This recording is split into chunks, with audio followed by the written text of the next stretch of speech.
Sus Biblias en el capítulo número 4 de el libro de Ruth. Capítulo número 4. El libro de Ruth se encuentra en el Antiguo Testamento. Está junto al libro de Jueces.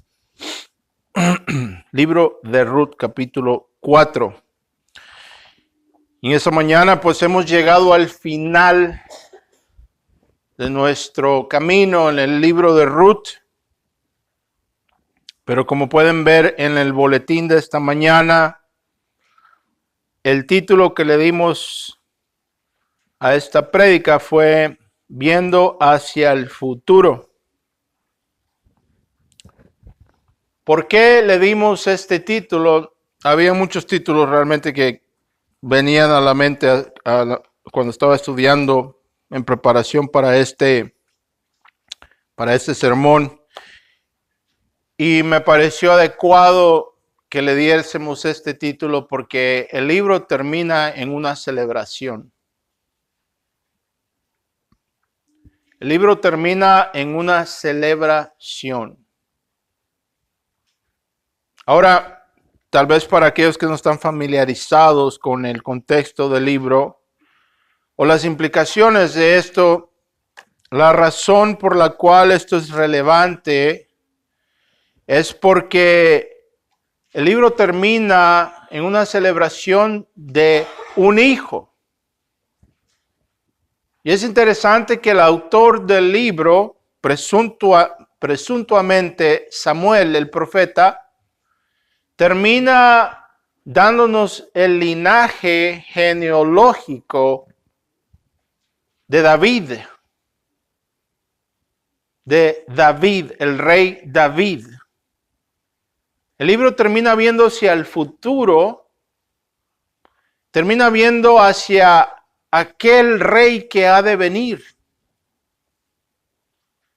El libro termina con una celebración de aquel hijo por la simiente del cual vendrá el gran rey de Israel. El libro termina en una celebración viendo hacia el futuro. Y en ese linaje, en esa línea genealógica que el libro nos da, se nos demuestra la mano providencial de Dios. Como por medio de esta situación que cuando se es observada por el ojo humano parecía perdida, vemos que Dios ha traído vida de aquello que estaba muerto. Ha traído vida por medio de la redención. Y escúchame bien. Siempre hablamos, tengo un amigo pastor, un gran amigo, y siempre terminamos hablando acerca del hecho que una de las deficiencias más grandes que existe ahora en el pueblo evangélico, en los pastores, es la aplicación del texto. Es decir, a veces es por falta de valor o por no sé, pero a veces como pastores fallamos a aplicar el texto en las áreas en cuales necesitamos aplicar el texto. Y un tema muy importante que aparece en este libro es el tema de dar a luz. Es el tema de la fecundidad. Es el tema de la fertilidad, el tema de la madre, el tema de el dar a luz, lo que los americanos le llaman motherhood. ¿Verdad? No hay una palabra en español que nos dé todo el significado de lo que quiere decir motherhood, pero es el ser madre y todo lo que implica. Y cómo el ser madre es una bendición de Dios. Y es por eso que vemos que en esta sociedad en la que vivimos, Satanás se ha enfocado en destruir el concepto de madre en esta sociedad. Y lo he dicho una vez y otra vez durante la prédica de este libro, lo he dicho muchas veces, que los evangélicos han fallado y están fallando porque ellos no se enfocan en crear a sus hijas para que sean madres y amas de su hogar, se enfocan en crear a sus hijas para que sean profesionales. Y los hijos se ven simplemente como un estorbo.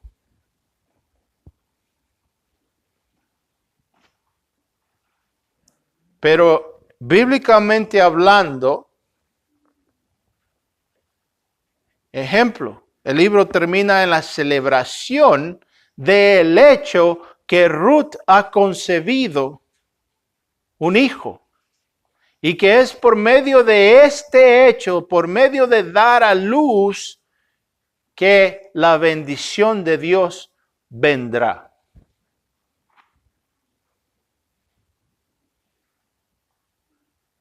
Entonces vemos que la actitud de ver a los hijos, de ver el fruto del vientre como un estorbo, como algo que nos impide vivir la vida que queremos, esa actitud no la obtuvimos de la Biblia, la obtuvimos del mundo secular y la hemos adoptado en la iglesia. Como dice el predicador, ¿verdad? Que conocemos nosotros, hello, ¿verdad? Hello. Ay, que el hermano predicara bien. Bueno, vamos a leer el texto.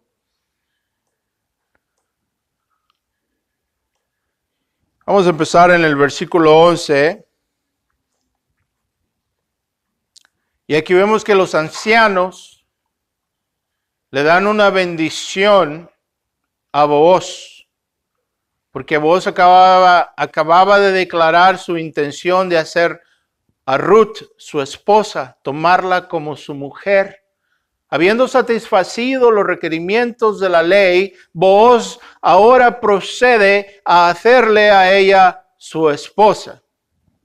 Y dijimos que en esto Booz nos da una ilustración, un ejemplo del acto redentor del Mesías, de nuestro Cristo, quien habiendo satisfacido la ley de Dios y cumpliendo todo el requerimiento de la ley de Dios, ahora Cristo nos hace de Él de manera justa. Y es porque Él ha cumplido todo requerimiento que ahora nosotros podemos tener la adopción como hijos de Dios por medio de la fe en Cristo. Así que vemos que los ancianos dicen, versículo 11, capítulo 4 del libro de Ruth, y todo el pueblo que estaba en el atrio y los ancianos dijeron, testigos somos. Esto es tocante al hecho de que el otro pariente cercano que estaba más cercano a Ruth y que tenía el derecho, había renunciado a su derecho de redención y por esto Booz entonces había reclamado ese derecho para sí mismo y llama a los ancianos como testigos. Ellos responden de esta manera, dice, testigos somos, haga el Señor a la mujer que entra en tu casa como Raquel y como Lea, las cuales edificaron la casa de Israel, y que tú adquieras riquezas en Efrata y seas bien famoso en Belén. Además sea tu casa como la casa de Farés, el que Tamar dio a luz a Judá, por medio de la descendencia que el Señor te dará por medio de esta joven. Versículo 13. Entonces Booz tomó a Ruth, y ella fue su mujer, y él se allegó a ella, y el Señor hizo que concibiera, y ella dio a luz a un hijo. Entonces las mujeres dijeron a Noemí y su suegra: bendito sea el Señor que no te ha dejado hoy sin redentor, que su nombre sea célebre por todo Israel. Sea Él también para ti restaurador de tu vida y sustentador de tu vejez, porque tu nuera que te ama y es de más valor para ti que 7 hijos le ha dado a luz. Entonces Noemí tomó al niño, lo puso en su regazo y fue su nodriza. Las mujeres vecinas le dieron un nombre, diciendo: le ha nacido un hijo a Noemí. Y lo llamaron Obed. Él es el padre de Esaí, padre de David. Y estas son las generaciones de Farés. Farés engendró a Hezrón, Hezrón engendró a Ram, Ram engendró a Aminadab, Aminadab engendró a Naasón, Naasón engendró a Salmón, Salmón engendró a Booz, Booz engendró a Obed, y Obed engendró a Isaí, y Isaí engendró a David. Vamos a orar. Dios, ilumina las páginas de tu palabra. Señor, ayúdanos a entenderla y que cambie el curso de nuestras vidas y nos edifique en la fe, nos haga más fuertes y perseverantes. Concédenos un corazón arrepentido y deseoso de hacer lo bueno, lo que te agrada a ti. Te pido por todo el que escuche este mensaje, Señor, bendíceles. Amén. Hay muchos puntos que quiero darles como recordatorio de este libro. Vemos que el libro empieza diciendo que esta historia toma lugar en el tiempo en que gobernaban los jueces. Este es un tiempo en el cual se nos dice que el hombre hacía lo que le parecía mejor ante sus ojos. El tiempo de los jueces nos representa el tiempo en el cual no había un rey en Israel. Y todo el hombre hacía lo que le parecía. Y por eso Dios tenía que mandar jueces para que llamaran al pueblo a arrepentirse de sus pecados. Es un tiempo donde el hombre había partido de Dios, se habían separado, hacían lo que a ellos les parecía, ¿verdad? Eso no es nada extraño cuando vemos en el tiempo en el cual vivimos ahora en día. Vivimos en un tiempo donde el hombre y esta sociedad en la cual vivimos hace lo que le parece. Estamos corriendo a años luz, lejos del concilio de Dios, lejos del consejo de Dios. Incluso en las iglesias existe una decadente falta de conocimiento bíblico.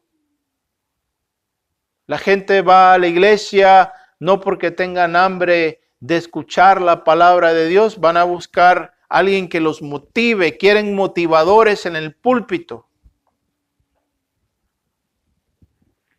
Alguien que les ayude a alcanzar su potencial más alto.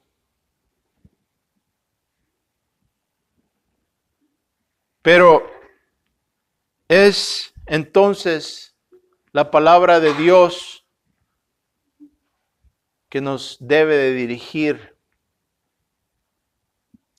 En el libro vemos a un hombre que porque desobedece la palabra de Dios se lleva a su familia a un país extraño, a un país pagano, a un país donde no se adora al Dios vivo, pero porque él va en pos de lo material, se lleva a su esposa y a sus hijos bajo el auspicio de salvarles de la hambruna, y lo que va y encuentra en aquel país es la misma cosa que según él quería evitar, porque está dispuesto a comprometer la clara instrucción de Dios por el amor a lo material. Me refiero a Elimelech, el esposo de Noemí. quien se lleva a Noemí, a sus hijos, a Moab, donde encuentra la muerte. Y no solamente él, sino que sus hijos, y deja a Noemí entonces destituida. Vemos también entonces que en esta historia el hombre que pierde todo representa a Adán, a nuestro padre, a nuestro antepasado, quien perdió su posición con Dios, y porque somos descendientes de Adán, entonces nosotros nacemos destituidos de la gloria de Dios. Y es por eso que necesitamos a alguien que nos reconcilie con Dios, ¿verdad? Todos hemos escuchado esto que se dice, todos somos hijos de Dios, pero esto no es realmente cierto. Sí, en un sentido, todos somos la creación de Dios, en un sentido, todos somos creados a la imagen y semejanza de Dios, pero no todos somos hijos de Dios. Y alguien dirá, hermano, eso suena antisonante, hermano, eso es algo arrogante lo que usted ha dicho. Pero es la verdad, es bíblico. Solamente los que están en Cristo son hijos de Dios. Aquí vemos en este libro, también vimos a la mujer que perdió todo por causa del hombre. ¿Verdad? Vemos a Eva en el jardín de Edén. Por causa de la falta de su marido a protegerle a ella, se perdió todo. ¿Verdad? Porque el hombre es el protector. Eso es lo que la palabra que usa el inglés para esposo, husband. La palabra husband quiere decir uno que preserva, uno que cuida, ¿verdad? Incluso lo usan todavía en el idioma inglés, o pocos, ¿verdad? Porque incluso eso se está perdiendo, pero la palabra husbandry quiere decir cuidar, proteger, cultivar. Es lo que el marido debe de hacer, proteger, cultivar a su esposa y a sus hijos. Pero vemos que ahora la gran ausencia, una de las cosas más deficientes que existe en esta sociedad e incluso en la iglesia, es la falta de hombres que estén dispuestos a dirigir a su familia.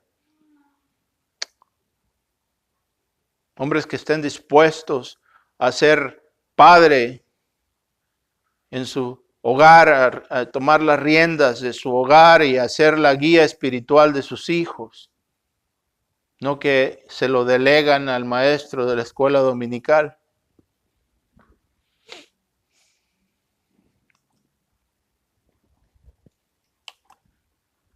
También vimos a la mujer de fe, a la mujer de fe. Ruth vemos que ella es un homólogo de María.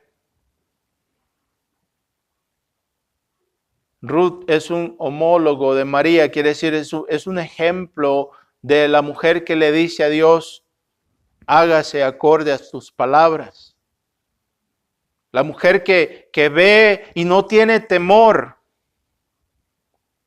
Aunque las circunstancias estén difíciles, aunque el mundo se esté cayendo a pedazos, ella le dice a Noemí, no me insistas que te deje, porque donde tú vayas, donde tú vivas, donde tú comas, donde tú mueras, yo viviré, ahí estaré y tu Dios será mi Dios. Vemos que Ruth no era de las mujeres que se ponía el dedo en la lengua y veía en qué dirección corría el viento, e iba en la dirección que iba el viento. Era una mujer de fe.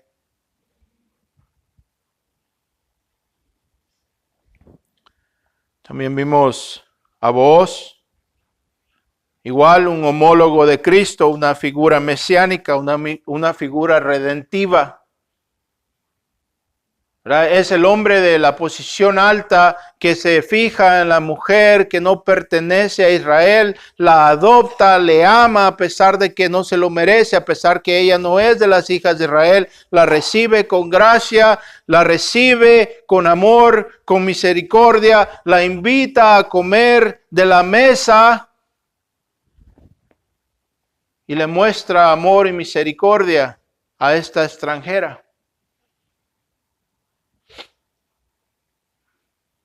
Mucho hay que decir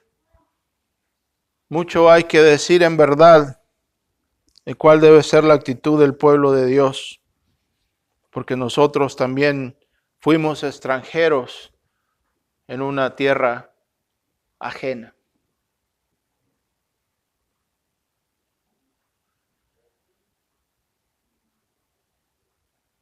Pero Él la recibe. Él la recibe con amor y misericordia y le ama. Y porque le ama, la redime y la hace suya.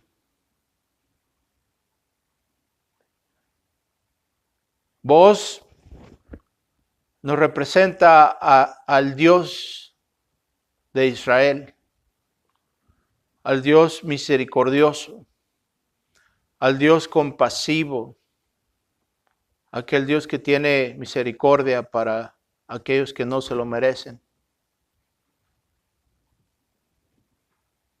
Aunque debemos de tener cuidado porque, como dijo alguien, no, Dios no solamente es amor, amor, amor, pero también es santo.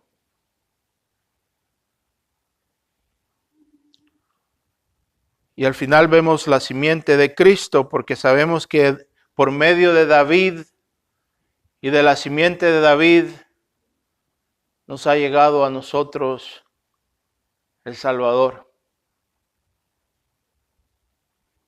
Así es que la bendición de Noemí se extiende a todas las naciones y a todos los pueblos.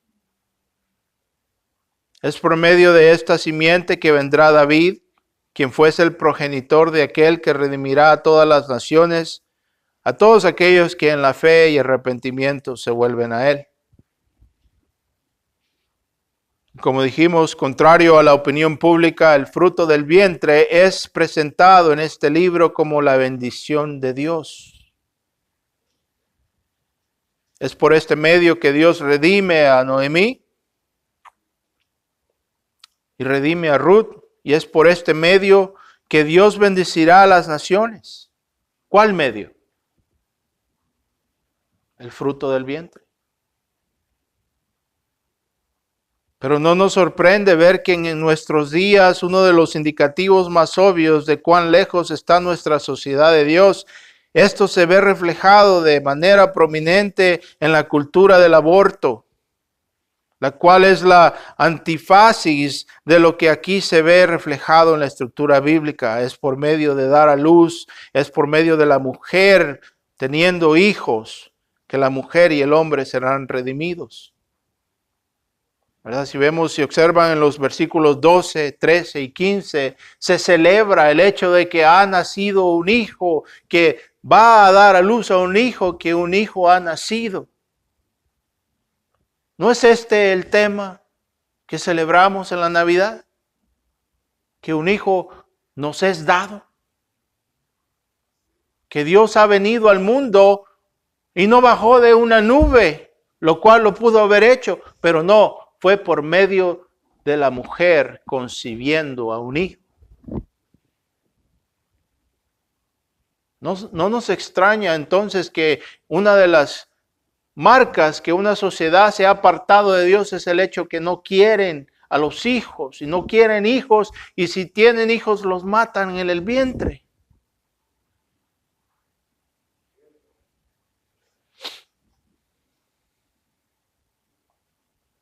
Pablo le dijo a Timoteo acerca de la conducta, de la ocupación, escuchen bien, tocante a la conducta, la ocupación, el enfoque de la mujer cristiana, Pablo dijo lo siguiente. Esto es de la carta a Timoteo, en el capítulo 2, empezando en el versículo 9. Instrucciones para la mujer cristiana. Escuchen bien. Instrucciones para la mujer cristiana. Me gustaría que muchos pastores escucharan lo que Pablo dice a Timoteo y lo aplicaran en sus iglesias a la manera en que están creando a sus hijas. Como dijo el hermano, hello. Versículo 9 dice Pablo, carta a Timoteo, primera carta, capítulo 2, empezando en el versículo 9, dice, asimismo que las mujeres se vistan con ropa decente. Pablo era legalista, obviamente, con pudor y modestia, que no pongan su enfoque en los peinados ostentosos, ni en la decoración con oro o perlas o vestidos costosos. El énfasis debe estar entonces en la virtud y en el carácter de la mujer. Y en esto está el valor de la mujer. Dice Pablo, versículo 10. Sino que ellas se enfoquen en las buenas obras, como corresponde a las mujeres que profesan ser creyentes. Versículo 11 dice Pablo que la mujer aprenda calladamente sumisa a su marido con toda obediencia, puesto que yo no permito que la mujer enseñe ni ejerza autoridad sobre el hombre, sino que permanezca callada en sumisa, porque Adán fue creado primero, después Eva, y Adán no fue engañado, sino que la mujer, siendo engañada completamente, cayó en transgresión. Escuchen bien. Pero ella misma se salvará engendrando hijos, si es que permanece en fe, en el amor y la santidad con modestia.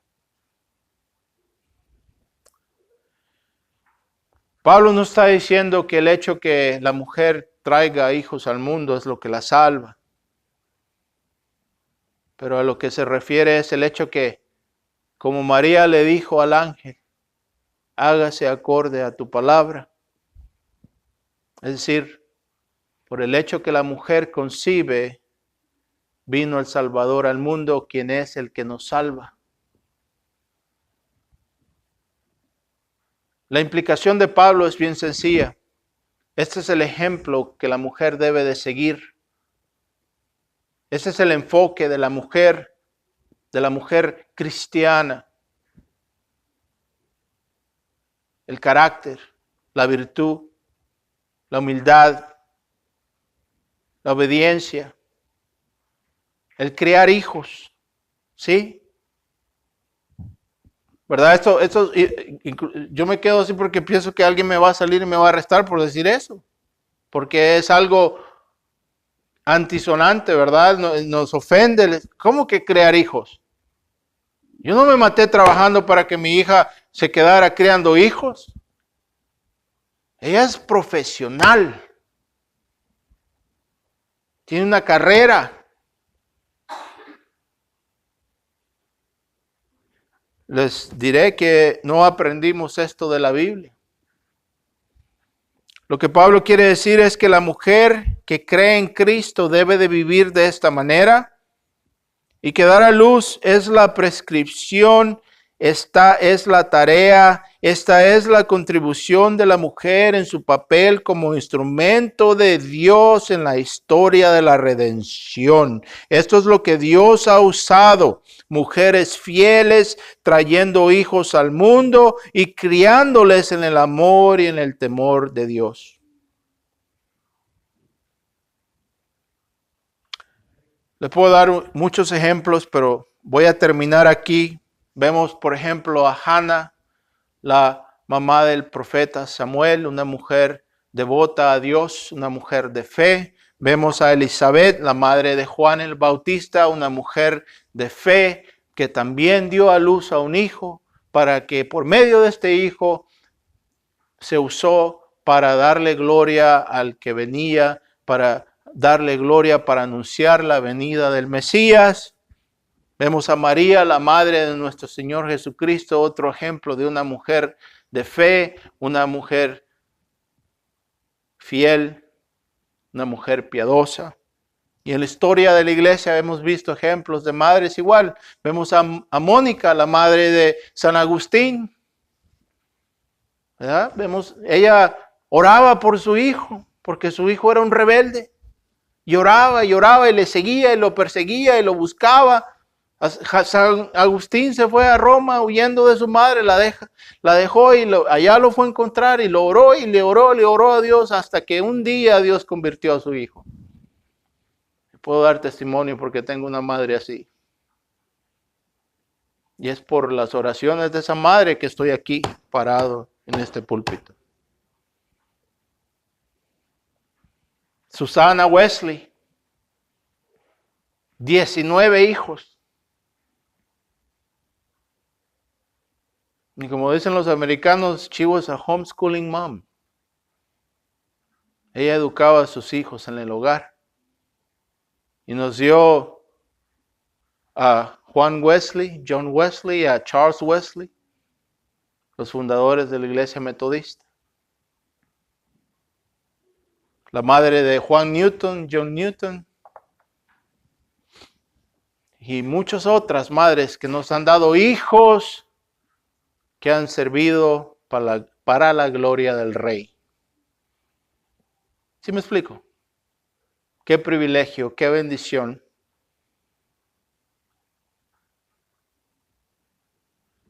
No dejen que la cultura les robe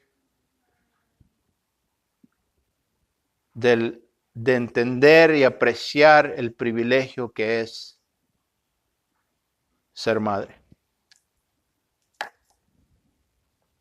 Cuando estaba preparando esto dije, esto me hubiera esperado hasta el Día de las Madres. Pero es verdad. Es verdad. Este libro se trata de esto. Es una celebración de que viene un hijo que redime, que redimirá. Si no lo ven, no les puedo ayudar. ¿Verdad? Viendo hacia el futuro, hacia aquel que ha de venir a la tierra, a redimirnos a todos, a redimir a todo aquel que en él cree y se arrepiente de sus pecados. Vamos a orar. Gracias te damos, Señor.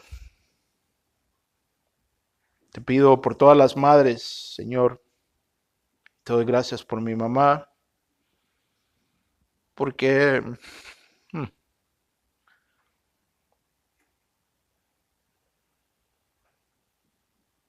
te doy gracias por mi esposa, por su sacrificio de amor, por los hijos que me ha dado, Señor. Gracias, Señor, en el nombre de Cristo. Amén.